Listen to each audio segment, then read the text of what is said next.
জানো কত কষ্ট করে ভাইয়ার চোখ ফাঁকি দিয়ে এখানে এসেছি। আজকে আমরা খুব মজা করব। হ্যাঁ, তুমি ঠিকই বলেছো। আজকে আমরা অনেক মজা করব। আমরা অনেক জায়গায় ঘুরতে যাব, রেস্টুরেন্টে যাব।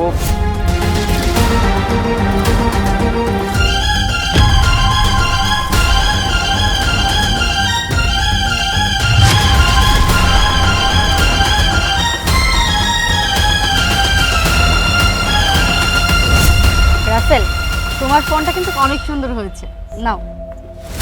কি রে কবিতা, সে কখন আমার ফোনটা নিয়ে এসেছিস? দেওয়ার কথা কি ভুলে গিয়েছিস? দে আমার ফোনটা দে। আরে আজব, আপনি কে?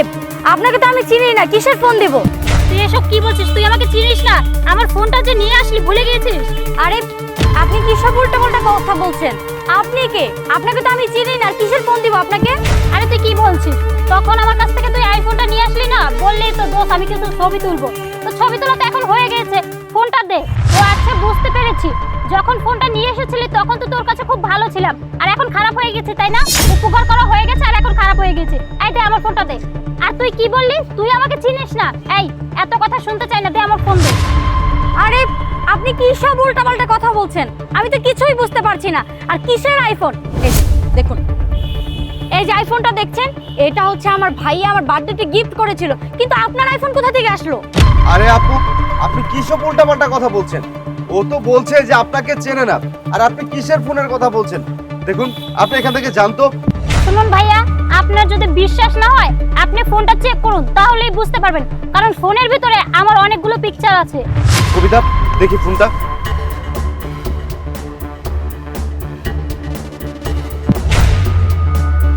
আরে হ্যাঁ, উনি তো সত্যিই বলছে। এই ফোনে তো উনারই পিক। আরে বিশ্বাস করো, এটা আমার ভাইয়া আমাকে গিফট করেছে। কিন্তু উনি কেন এইসব উল্টাপাল্টা কথা বলছে আমি তো কিছুই বুঝতে পারছি না। ও আচ্ছা, ফোনটা আপনার ভাইয়া গিফট করেছে, তাই না? তাহলে ডাকুন আপনার আরে ডাকতে হবে না, আমি এসে পড়েছি। ভাইয়া, তুমি এখানে? এই চুপ কর। হ্যাঁ, আমি এইখানে। কেন, তুই আমাকে দেখে অবাক হচ্ছিস? অবাক হবারই কথা। শোন, এই যে মেয়েটাকে দেখছিস, এটা আমার ছিল প্ল্যান। আমি ওকে বলেছিলাম যতক্ষণ পর্যন্ত আমি না আসি ততক্ষণ পর্যন্ত তোকে এখানে ধরে রাখবো।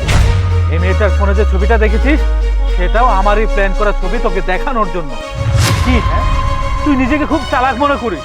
তুই এইখানে এসে আরেকটা ছেলের সঙ্গে এভাবে সম্পর্ক করছিস, তাই না? এই বেয়াদব, তুই আমার বোন, এটা আমার ভাবতে ঘৃণা লাগতেছে।